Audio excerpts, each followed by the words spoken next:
Right. So today's episode is going to have my good friend Milos Krasinski, who was based in London for 12 years. I got to know him through meeting him at different events such as Brighton SEO and everything else. But in the last year, Milos has went back home to Poland and is now spending time going across Europe, Germany, Prague, and everything else. And is now working on his own and doing relatively well. So, Milos, thank you for coming on to the podcast today. Thank you, Craig. Thank you for having me. It's a definitely pleasure to be with you and run this podcast with you. It's a definitely opportunity, right? Everything's an opportunity. So for anyone who doesn't know who you are, I'm sure they've seen you kicking about, especially the guys from the UK. Will for sure have seen you kicking about. But let's give the people listening a bit of a background on what you're currently doing. So obviously I got to know you when you were in the UK working for various different people, and you're now fully on your own now, and you have relocated back to Poland. And so just give the audience a bit of a background of what you're currently able to offer in terms of SEO, link building. Well, I'll give the audience a bit of a background. Milos, for me, I see him as a link builder. Obviously, he does have a broad knowledge, but let's talk about what you're able to offer these days, Milos. Is it just link building, or are you doing other stuff? Well, it's definitely link building at the end of the day, right? This is what the client wants. They just want a build, they just want a link, and they just want ranking. So, that's what I do. It's more likely I do personalized campaigns. So it's just I find out that clients, if you take one good client for, let's say, long term, 12 months, you have to build relationship with with other guys in that space, rather than just building a links, right? Because in the long term, you might find out yourself that you're just building the links, but they might be devaluating and so on, right?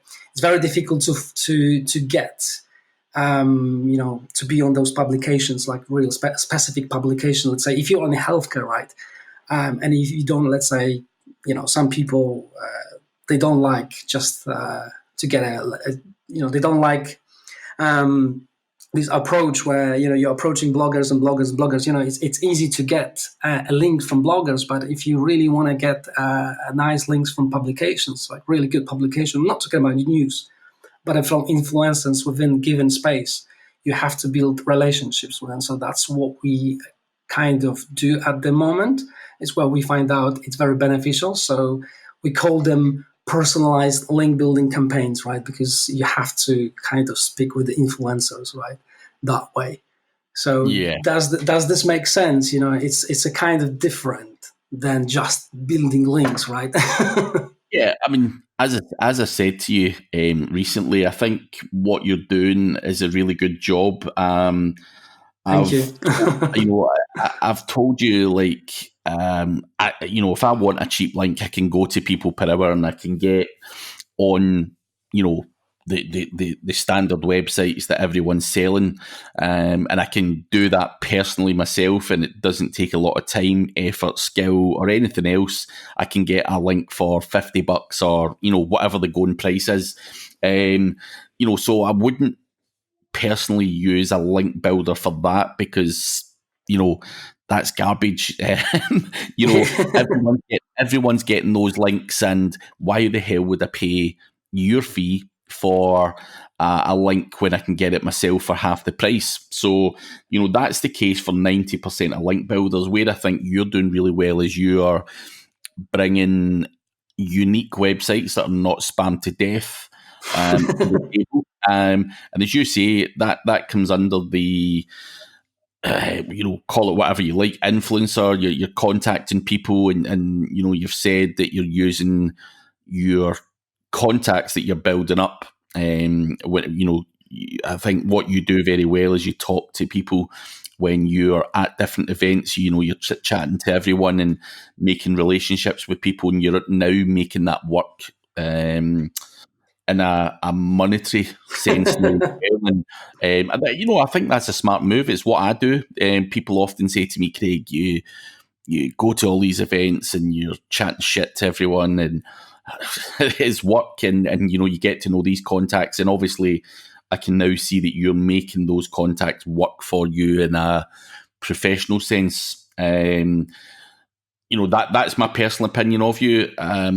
As I say, we've had conversations, and I've said to you, don't do the people per hour thing. Don't sell the same garbage that everyone else is selling. You've got to make yourself unique, because why would someone use you and not, everyone else that's selling from people per hour? So I think you're doing that well, and it seems to, you seem to have, grown arms and legs since you came over to Scotland. I can't remember exactly when it was. It must have been about a year ago. Oh no, it was more than that, and I think it was 3 years ago now. I think it's been Oh, 2 years ago. Oh, you're talking about the last meeting? time. Yeah, The okay. last time when we came and we took you shopping to buy better outfits, stuff like that. when that was, I think you had already went on your own and you came to Scotland, and we Yes. were in the office, Gary Wilson, and Yeah. we were talking about lists and all of that stuff. And I think that was only about a year ago, though. I don't think that was any longer than that. Yeah, it was a year ago. Yeah, I remember. Gary's a great guy, so he really helped me. Like in terms of like how should I think about link building. And you've mentioned about the people per hour. You have to avoid.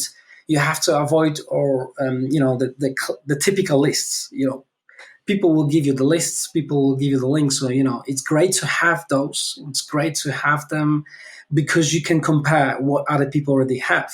So you can see the price, or you can see that, okay, these are the websites that are allowing links. It's very easy, let's say, to get there. But that will give you, you can build up your a list, which is what we do. We have our master list, okay, so we know that these are the websites that it's very easy to get a link. You can buy or you can pay, right? So it's a monetary. It's just the transactional ones. But there are websites where you can't just get a link. You can't buy a sponsored post, and this is why you have to build your assets to the client that way. So I think that conversation that we have in Glasgow a year ago, it really helped me to differentiate. I mean, it's very hard to scale that, right? Because it's personalized. So you only do this for the specific campaign, for the specific client. But it's best to be really good at what you do in one niche rather than to be very generic, right? Yeah, I mean, especially when it comes to link building, there's so many link builders out there. I get 50 emails a day. Please look at my list, and I've got better links than everyone else. And you ask for the top 5, 10 websites, and it's the same old garbage. The first thing I do when I see a link is put in the name of that website and people per hour, just a Yep. generic search, and I'll see the cost of it. So, for example, if you come to me with, a website and I put it in people per hour, and you're trying to sell me it for $150, and I see it on there for $40, what's the point in even talking to you? Yeah. That's the way I look at it. And I don't mind paying you the $150, providing that it's something I can't get myself. And you're taking the time to go away and get the content, and you've done the research, built the relationship. And I think obviously that conversation we had last year in making yourself unique, although it's not totally scalable, I think people are looking for quality rather than quantity these days, and they don't mind paying your fee as long as you're bringing something to the table. And I think that's where you'll stand out and grow, because link building's tough, and especially in the UK and the US markets, where most of us try and do affiliate marketing or promote ourselves or whatever it may be. So I think, from what I can see, you appear to be doing a very good job. As I say, I don't see all of your work. I just know that any time that you propose a link to me, probably 8 out of 10 are really good. So, as I say, some of them have said, like, fuck me, what the hell is this? And the traffic's shit and maybe slightly overpriced, but that's obviously not your fault. You're just bringing them the opportunity. And, as I say, I think 8 out of 10, I would say, hand on heart, is ones that I have taken. And I think everyone out there is looking for different vendors anyway. I think you're bringing something different to the table, and I like to have multiple vendors on a personal level. If someone, it's not about a budget. If someone just brings me something good to the table, I'm grabbing it. If my competition don't have it, then I want it. So it's working well. But what I want to do is talk about how you're going about doing that. How are you getting these links? What tools are you using? What kind of, I know that most people will be using Pitchbox to do outreach. And are you doing a lot of outreach? I do a lot of outreach these days, and I found out it's funny, and you probably, not many people will like that, because I've got my, I talked about scripts, that I have this automated Python scripts that they scrape a lot of emails, they verify emails, and they can do automation, right? We do use that sometimes. It's really helpful, but if you want to do outreach, and that's what I found out, if you let's say the client and the subject, which is this is the thing, you need to know something about the client first, because otherwise you don't really know how to write a pitch and an email to, let's say, to the influencer. So that it's very difficult to get a link on, let's say, this website, because you already ask them, can I get a sponsor or guest post? And they say, we don't allow any sponsor or guest posts. We don't do any link insertions and things like that. We just have to become a contributor. And that's really hard, right? How can you become a contributor in that space if you don't have a knowledge? So we're taking the step further, and we're trying to learn as much as possible about the industry first. And we're looking at the influencer first, because we know that these websites are unique. It's not about the DR. We don't like, this is the thing, people, they kind of like, I don't know if you have the same feeling, but I don't know, a lot of link builders and SEO, they just believe, like, as long as DR is good, at 70, it will work. It will push the links in the SERP, which is not, it's not the truth. It's not always the truth. Yeah, I'm certainly not just looking for DR as such. It is one metric that I look at to give me an indication as to whether a site's powerful or not. But I'm looking at traffic rankings, and that stuff's kind of got to come together. I think, if you don't mind me telling the story, I think there was one the other day that you sent across to me and asked me if I was interested in, and I think it had a DR 50 something. But it only had like 1,000 hits a month, and for me, something there doesn't add up. If you've got a DR 50 and everything else is good, then how the hell are you only getting 1,000 hits a month? There's something not right there.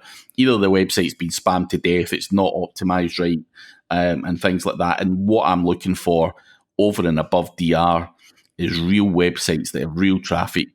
DR is something that we can manipulate, and stuff like that. You can cheat, all that stuff. But I think I'm looking for a bit more than that. I just have sometimes I use my own gut feeling as well. Like that just doesn't seem right, so I'm not going for it. So obviously cost comes into play as well. So if, for example, I get a DR 50 and it costs me $80, that's a good price. And then you come to me and you say, right, I've got a DR I've got a DR40 here and it's $125. I'm going to say, what the fucking hell's going on here? So obviously price is something that I do look at as well, and we all know the kind of average cost of links. But the average cost for links depends on who you're dealing with. I think it's up to individuals to find out. Oh yeah, definitely, yeah, totally. That's something I also take into consideration as well. You know, if you come to me and something's double the price, I'm going to say it better be double the metrics and better offer double the value. And it's the same with any link vendor that I use. That price and everything comes into consideration, not just DR. Relevance as well. And also you've got to think ahead. Even if a website's got a DR of say 35, but that's grown and the website looks as if it's grown at a fairly reasonable pace, that's certainly a gamble I would take as well. So I wouldn't certainly snuff at something.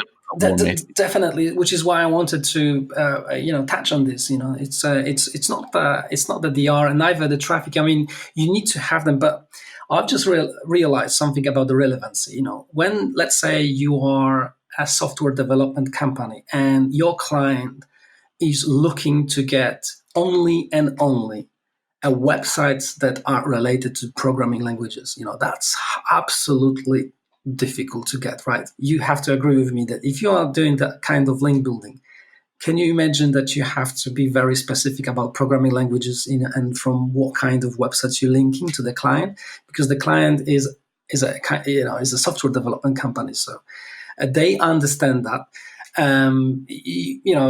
It's okay to get a link from the news websites, where the traffic is going to be high, the R will be amazing, but they want irrelevant links, and they looking for relevancy, which is very difficult to get. Let's say a relevancy based on the domain. So yeah.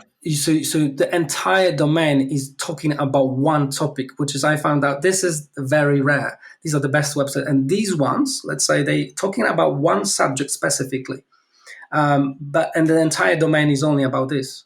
It's very niche, very specialized. They don't have much traffic, obviously, because, it's specialized, right? So yeah. It can get 500 hits per month or even 1,000. The DR can be 20 or 30, but the relevancy is such an ultra. It's unique, right? It's unique for them. They understand that it's unique for the industry as well. Because let's say, I don't know, if you're going to some high authority websites, they allowing only, let's say, tutorials about programming languages. How can you get those? If you're not a programmer, you would have to have someone who is able to write programming tutorials, right? Because you can't get this link.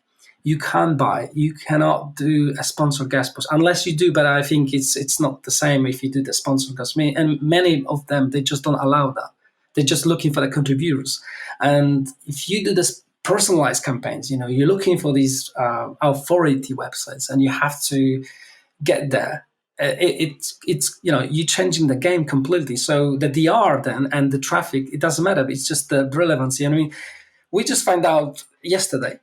Really yesterday. There was a blog. He's talking about, I think, programming languages, but one specific program. Like it's one language only. Like I think it's a Python or something like that. And the client is fully in love with that. He really wants to get a link.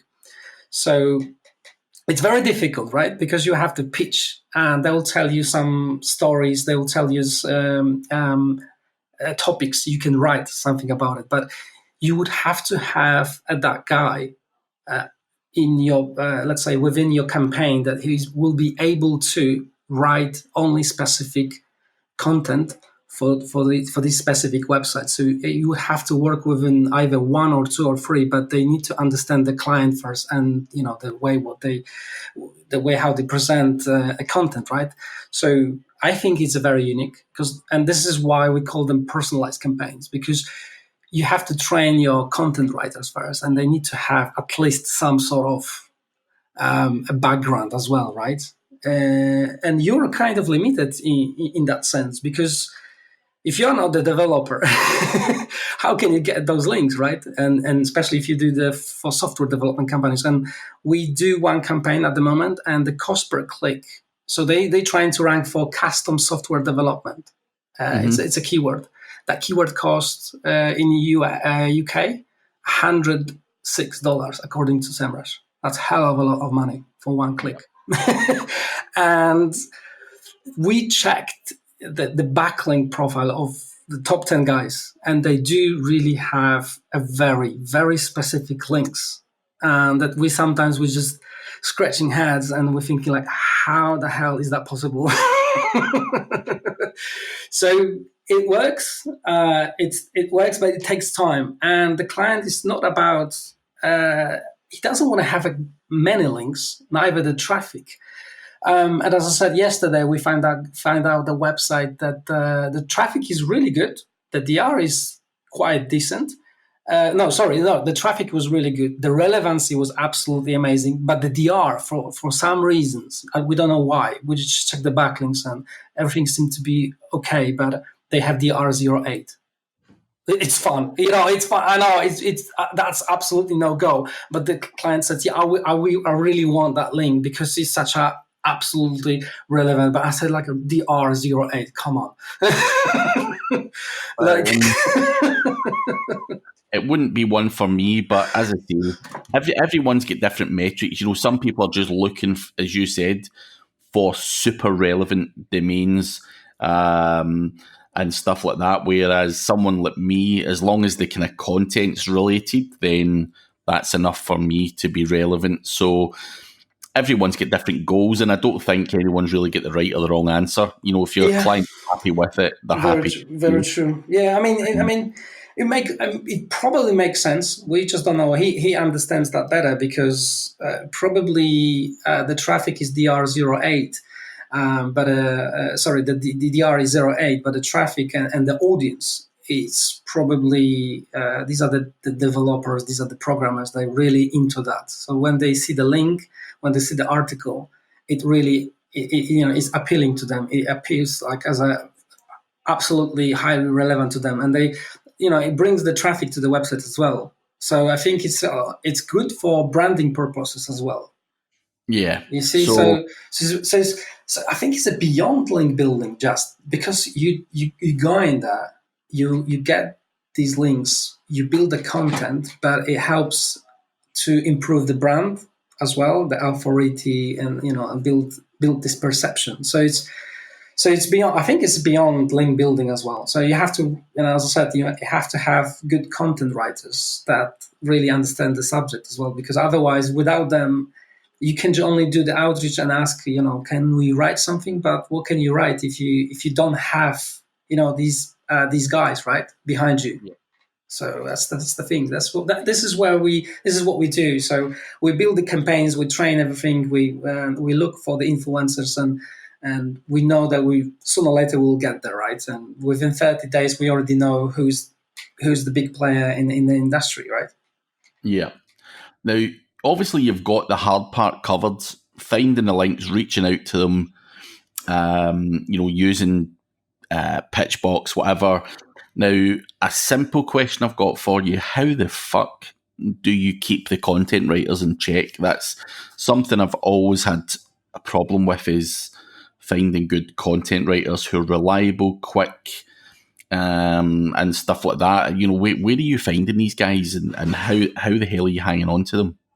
Okay, you won't believe me, but I found out my best writer, two best writers, one got sacked because it was too late. It was good. She was really good. She was writing absolutely amazing content, and the acceptance rate was always 90%. So every time she wrote something, gets approval instantly. There was no changes and anything like that. Just small changes. Can we do revision? Can we change that and that? But nothing major. And the acceptance rate was high. But really good guys. Obviously, difficult to find them. But I found currently with this specific campaign, I found one at people per hour, which is absolutely funny because it's the website that we're trying to avoid.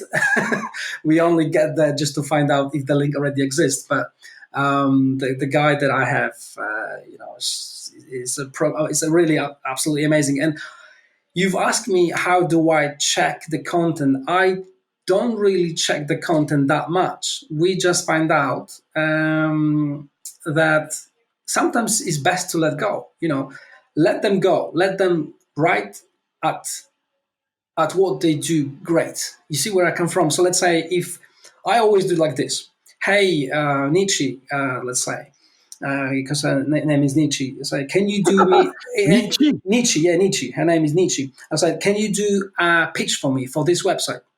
She goes next day, 4 different pitches with outlines. I copy that and paste, and I'll send that over to the editor. Usually, they always say number 1 on please, or number 2 or number 3. No question asked. Next day after, she already got an article, and they saying like, this is great, this is amazing. And when you do this 10 times, 20 times, 30 times, you know that you don't have to do anything. You just only have to contact this very specific websites. They're looking for great content, and she will deliver that. Yeah. Sometimes what we have to do, which is beyond now your question, is people will ask you who you are. They want to see your social media profiles, which is very now difficult to prove who you are, right? Because you can be a ghostwriter. And, in our case, we're using ghostwriters, right? So we have to create a persona. Like you create literally persona on a Twitter, on a LinkedIn, and just so that person appears is relevant to, let's say, I don't know, it's a journalist, or maybe it's a content writer, or is a person that talks about technology and is a writer, or anything like that. And that will kind of help you to get this conversion, because editors sometimes they do check who you are. I mean, great content, but who you are. I want to see your LinkedIn, I want to see your Twitter, I want to see your either Facebook. It's very difficult to say you don't have any of those, right? Yeah. You see, when you become a contributor, you have to kind of build, the fake persona. It's a technically speaking, it's a white lie, right? But I just find out that you don't hurt anyone. You bring in the content that really help the audience. It helps the websites, right, to back up the authority. You bring the really good content, they happy. So they don't, you don't really lie on that. You just bring the really good content. You publish this content as a different person. Right. So I'm going to put you in the spot now. Rumor has it, and I'm not going to say who gave me this rumor, that some of your fake personas are actually, females and stuff like that. Is that correct? So you're pitching under female personas, and Yeah. I'm pretty sure if anyone's being realistic, they probably do the same thing, right? So I'm not having a pop at that. Now, the question I really want to know is, does that actually work better, pretending to be a female rather than a male, or a male rather than a female within certain industries? Is that something you find is actually a thing? We've done the conversions, well, like a test conversions. We've been keep sending from as a male, and sometimes you just don't get a reply. But if you're a female and you have unique name, let's say something like Jasmine. I mean, I spoke with Gareth Hoyle once on Facebook, and he said that his team does that, and they said that Jasmine works the best. And he was like, I don't know whether he was absolutely realistic and true to that, but I think he was having a lot of fun speaking about that. So I think there must be true to some degree that females converts better than males, especially when you want to do the outreach. I don't know what it is, but it works. I've got a question on this, right? So, we agree that people are doing this strategy and it clearly works to some degree. Mm-hmm. Now, if you're going out and building a Twitter and a Facebook and everything else under Jasmine, for example, where do you get the picture? Because a lot of these personas look fucking real, and you look at them going, geez, that could be a real person. That could really be Jasmine, and she really likes, she really she really likes me and she's giving me all this chat to get a blog post and all that stuff.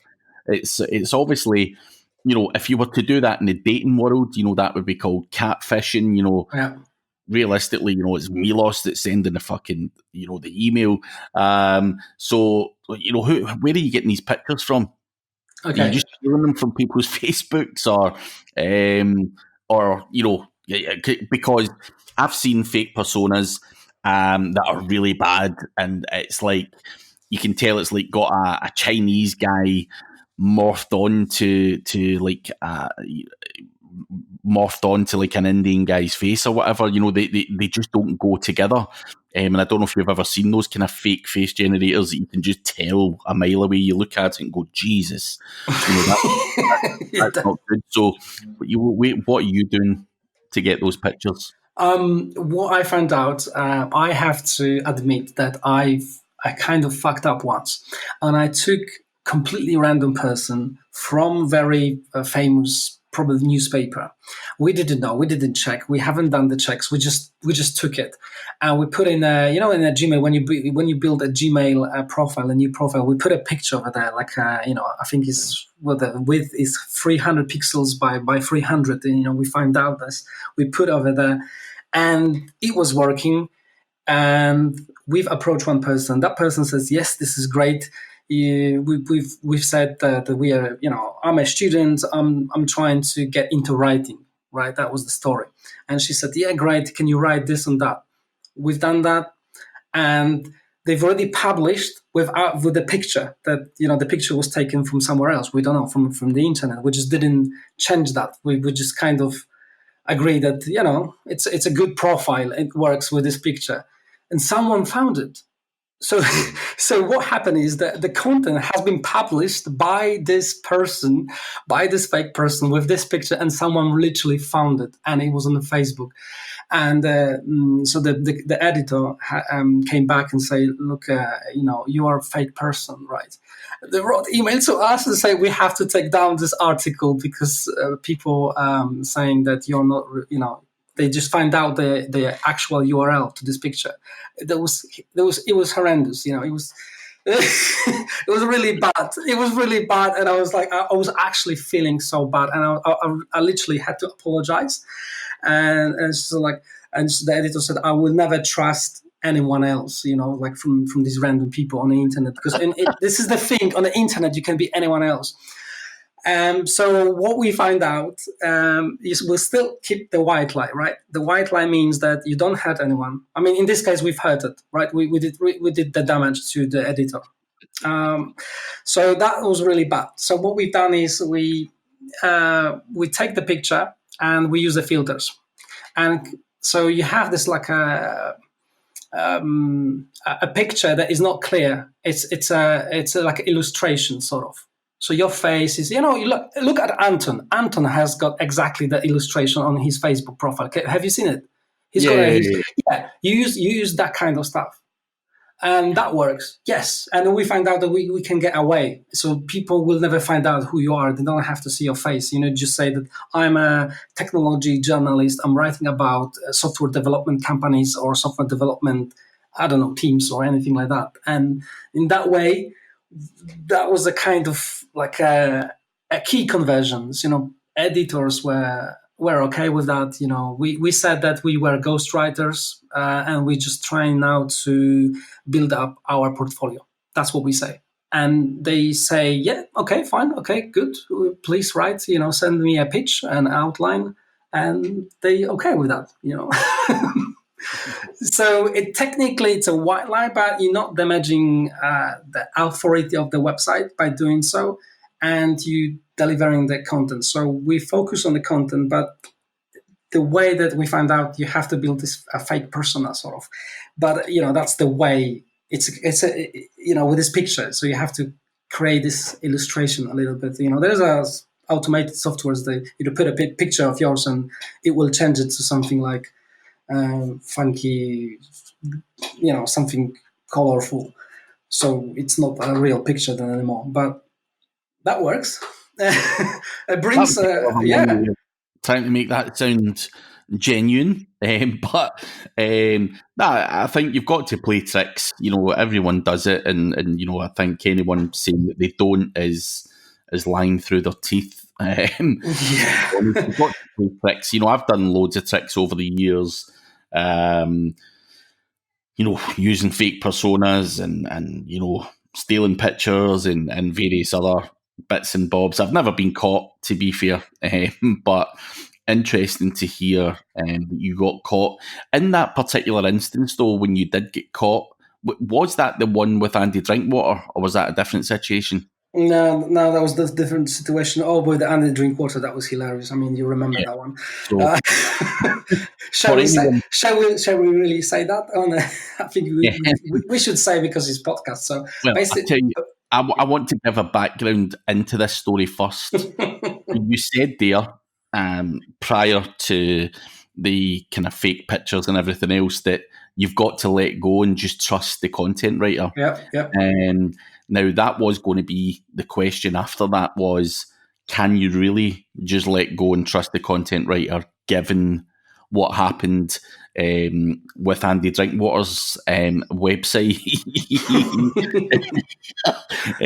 which was quite a it was fun. Andy's face, because Andy actually WhatsApped me going, "What the fucking hell is this? What can I say?" But I'll let you tell the story. So let's talk about the Andy Drinkwater scenario. What happened there? So basically, we just wanted to write something technical, something about, I don't remember, it was something technical, good content apparently. So the content was written, it was, we've sent it to Andy published, and within 24 hours, someone famous, someone found an exact copy of that. It was written, it was good, it was a good quality in terms of like rewriting it. You put it in Grammarly or one of those tools, and you couldn't find the duplication, but the headings, the structure was almost similar. It was just well rewritten. I did not check that because I was, I trusted. She did a lot of articles really good, but it was, the point was that particular piece of content was highly technical, right? Andy Drinkwater does not talk about averages, SEO, technical, basic stuff, right? He wants to have something advanced. And we had that content, something advanced. And so the lady, she rewrote the entire story. It was really good, but it was just one of those, that person, because it's Andy Drinkwater, so it gets a lot of publicity, right, as well. People sharing this stuff, people find it via Twitter, this is so good, this is such a great content, it talks about security issues and why, and there is a story behind and everything. Someone, I think after 24 hours, it was late, and it was, I think, 10 o'clock, and Andy just texted me, "Hey, mate, look, we've got Houston, we've got a problem," literally like that. And he sent me a screenshot that someone, a famous person from really famous agency, SEO agency, found out that something like that. I knew it. And he put a link. It's just like, it's taken, or it's been, it's not real. And he actually found the real version of that article that was rewritten. And it was just exactly like that. And I was like, oh my God, Andy, I'm so sorry. I don't know what to say. I don't know how it happened, And I just told him, that I trust her. And he goes like, no worries about, but I think we have to take this down. It will be better. And I will come up with some story that, it was a guest post and it was my fault or something like that. And that's what he did. He took down the article very quickly, and he said that apologies, it was a guest post, and I did not check whether or not it was very unique and something like that. But next day was everything fine, But it was such a funny story, and we were actually laughing. But funny story sometimes it could really go. It could go wrong, right? It's a brand at the end. That's his brand, so it could hurt him. I think, obviously, if you can take lessons from it, one, Andy has to check guest posts that are going on his website, but two, you, as the guy providing a guest post, Yep. cannot let go. You can't let go. You've still got to have some form of process in place where stuff does get checked. Because, if you start getting a name for, that was obviously a one-off occasion, but if you were to start getting a name for that stuff, I'm pretty sure your link building career would be down the toilet pan very, very quickly. Yep. But there's always good fun stories to be had as well, and I think you've got to laugh at them. Some people take life way too seriously. Oh yeah. We all make mistakes, and we all try and cut a corner here and there, and whatever. I make mistakes. I've made more mistakes than anyone, to be honest, and been caught red-handed and stuff like that. It's never good. It's never good, but it's all fun and games. It certainly is. I mean, it does happen. So this is why what I've learned is it's better to have content writers that have some sort of PR background, because when they do, and it's my personal sort of way, right? So I've got at the moment a writer who has actual real PR within a big company, a PR background. So when she writes, I tend to give her full, like, she can do whatever she wants. There is obviously a brief. She knows how to use the SEO tools. She knows how to optimize. She knows that what sort of resources and outlinks she needs to use in order to make that piece of content highly authoritative, right? So, we know that based on the data from them, here is the citation, right? So she knows, she does that. We check that, everything.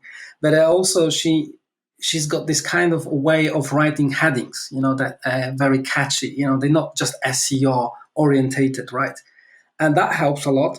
And we know that we do that, right? We say to her, hey, this is the type of content we're looking for, but feel free to completely put your, writing style. And doing so, when we do the checks and everything, it really helps, because we see the acceptance rate is much higher when we do that. So it's better to sometimes train someone. You just need to have your brief, like a guidance, right? Somewhere written exactly what you want, and it has to be clear, very clear. So that person, when you're onboarding her, and she has, let's say, PR background, it's very easy for her to write a story rather than just another article. You see where I come from. So it's still helpful, but people like to read something, especially on those big publications, where the story comes in. So you connecting the dots and like why this or that has some sort of connections with the past and everything. Even the headline is really good. So that works. That's what we find out, that it's just one of the trick. Hire someone who has PR background rather than just a ghostwriter, like a generic ghostwriter. It really helps. Yeah. No, it really helps. I think every little wee thing really helps in this industry, and you've always got to pay attention to those kind of small details. It's just the way you've got to be, I think. But on a completely different subject altogether, obviously we've spoke a bit about outreach with your link building and other bits and bobs. Recently, I was out in Poland with you Polish guys, and thoroughly enjoyed the event and the stuff like that. The market out there, though, and I think we've spoke about this since, doing SEO or doing link building in the UK and the US is completely different from doing it in Poland, for example. That's the kind of general consensus I got. I've never been to Poland prior to coming out to the event there in September or whenever it was, the end of August, I can't remember. But and what I found was that spam still works out there. Is that something you're finding, that the algorithms are maybe slightly different and more difficult for us in the UK than out in Poland, because these guys are, I mean, they're crazy guys, and very successful guys. But even those guys are saying like they're still spamming shit up, and it's working really well for them. Unfortunately, it appears so, because I don't do any Polish content, right, or Polish SEO, so to speak, right. I'm here, right, but all my clients, when they come into me, they come into me to do link building at English markets, right. So that's different. But when we've been there together, right, at this SEO race, at this conference, and it when I was having a handful of conversations, and they say that on Slavic countries, Google isn't that great. You can still kind of do the spam, bit different.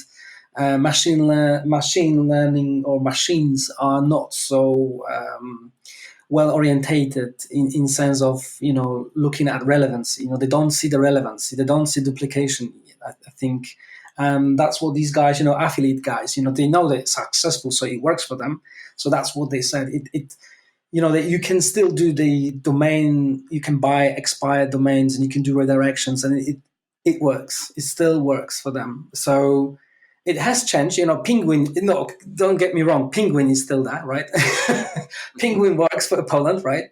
But you don't have to be that precise. You don't have to be the ultra relevant. I've seen the cases where you could, let's say, build your authority website, right? Let's say about, I don't know, about health, or something to do with the health. It's your affiliate website, and you can build with the backlinks from completely different industry, and that will rank you as well.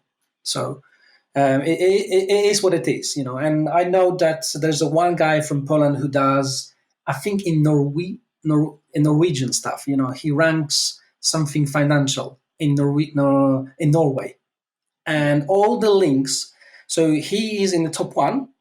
Mm-hmm. And all the links are from Poland, and you can take this for granted. So for example, Norway and Poland and all these countries are still there. I think not under the Google radar. I think, if I can say that, I think that's it's a fact still.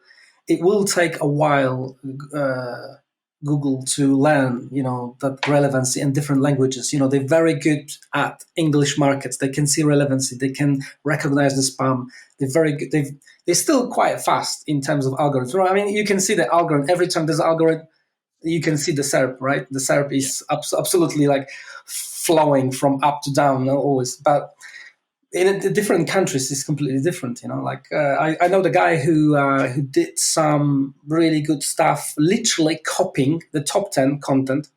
He created a website, one landing page. He put all the keywords, just whatever he could scrape, and within the next day, I think, or maybe 7 days after, he already was ranking in the top 10 for some financial things in Georgia.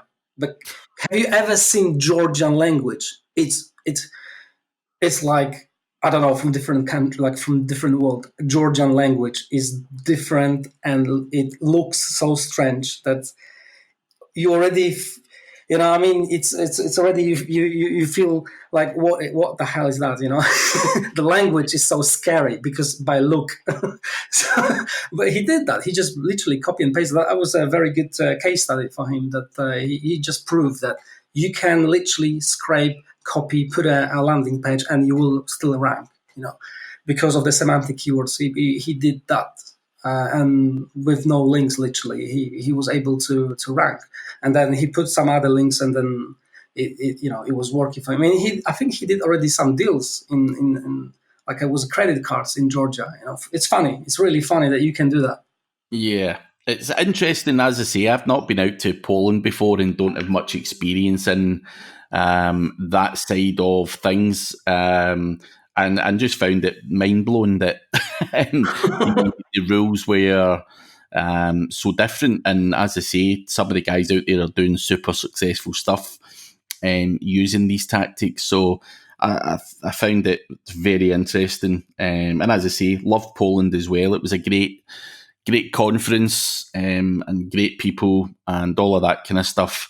Yeah, super fun. Yeah, we definitely want you to wanted to see you back in South Poland, right? In probably in Krakow soon. So I just need to speak with Robert and Damien. You know these guys. They Yeah. so they've organized the recent SEO race conference. So it was very successful, and I think you at least you get that sense of the Polish party, right? It's different way, right? Certainly, out of a lot of the events I've been to, my honest opinion was, when I was coming to Poland, I'm like, I don't know what to expect. These guys are not going to really understand the accent. I'm going to be isolated over there. Don't really know anyone, but very, very welcoming. Great bunch of people, very friendly. Even guys were fighting over trying to help Charlie and Lauren go back to the apartment, and very respectful guys. And we watched the football together. My local team Rangers were playing Legia Warsaw. Oh yeah. we all spent. Yeah, because you're from Glasgow, right? So Yeah. Rangers from Glasgow. Yeah. So there was loads of booze, and great, very welcoming people as well. Which I'm not saying I wasn't expecting it, but I've been to enough events out there to know that sometimes you're just left to your own devices. But these guys were bending over backwards to help, and even Robert and stuff, picking me up at the airport and taking care of me, and giving me and my family, our own place to stay as well. You don't always get that at events. Sometimes you just, get slung in a hotel room and stuff. So as I say, even those small details for that event were spot on. And what I also found really good was the level of knowledge over there. These guys are doing some insane stuff, really crazy, Polish Dooley and all these kind of other guys. Do you remember that guy? Jakub? And he said that he bought some expired domains from dead people. There was politicians from different countries, and they had they had the airplane crash. Exactly. Yeah. There was an airplane crash, and after 6 months, the domain was left, wasn't extended, and he bought this domain with all these political links, right? Governmental links. That's insane. That's really insane, but it works. It's a funny story. These guys are, as I say, as insane as everyone else out there, and that's what it's all about. And it was great to hear, some of the funny stuff that these guys are doing as well. We're all human beings at the end of the day, and we're all doing the same old stuff and playing the same old tricks. And as I say, it was great. It was fun, friendly. And hopefully I get an invite back next year if they do it again. And I'm sure there'll be more people there, because I've got nothing but nice things to say about that event. And I think it's because it's a smaller event, you get to know most of the attendees there. You get to spend a bit of time with everyone, rather than if you go to an event, there's 500 people there, you don't really get to mingle or get to sit and have a beer with people. But over there, I think there was maybe 30 plus, maybe 40 tops. And, I think I probably had a beer or at least a conversation with most people. And I think that's always good as well, because I'm always looking to hear what other people are up to as well, and obviously try and implement it into my own stuff as well, because I think everyone's got their own angles, and I learn a lot. So yeah, great event. You've helped. I don't know if you remember this conversation, but out of this conversation, do you remember you were speaking with Robert, and you just said to him, "Hey, do you want to speak in Milan this year?" And out of this conversation, he's speaking in Milan because of you. So You see like all these conferences that you're helping people because you see them, they're helping you, but you see that's something they can't see what they can get out of this. You wouldn't expect that you get invitation in Milan, and for the Polish guy, it's definitely something. It's a big opportunity, and it's very nice of you that you've come up. With this idea, Marco is pleased having Robert. So we have to come up with another conference, probably maybe this year. Robert, can you hear me? And Damian, you really need to make up something, organize something for Craig. Let's do a really outstanding. Maybe we should do a mastermind in Poland, right? Master anything, so I can get the opportunity to come back over there. It's only I don't even know if it's as much as 2 hours. I think an hour and a half, 2 hour flight. So I can be in Poland quicker than I can be in Manchester. So make something happen. We'll have a Christmas party in Poland. Oh yeah. Good idea. But sadly, Milos, we are out of time. We have spoken for nearly an hour. But just before we go, for anyone who's interested in anything you've had to say, whether it be link building or consultancy or whatever else it is you do, where's the best place for people to get a hold of you?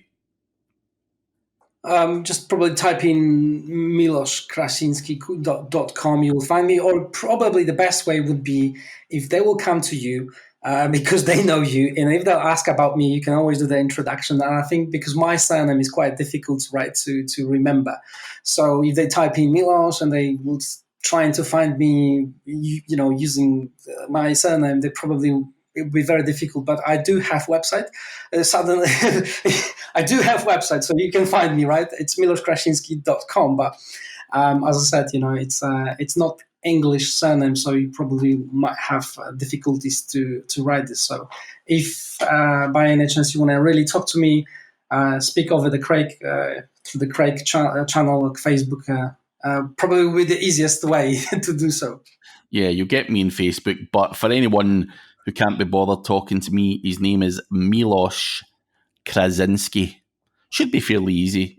Google something like Milos, and something will come up. But no, in all seriousness, I can point you in the right direction if you want to get a hold of Milos, or Milo, as I call him. I can't be bothered saying Milos. All these foreign pronunciations are too much like hard work. But no, I appreciate you taking the time to come on and giving us some insights as to how you're doing business, and obviously some of the funny stories we shared. So appreciate it, mate. Thank you so much. Thank you, Craig, for that. Thank you for having me. No worries.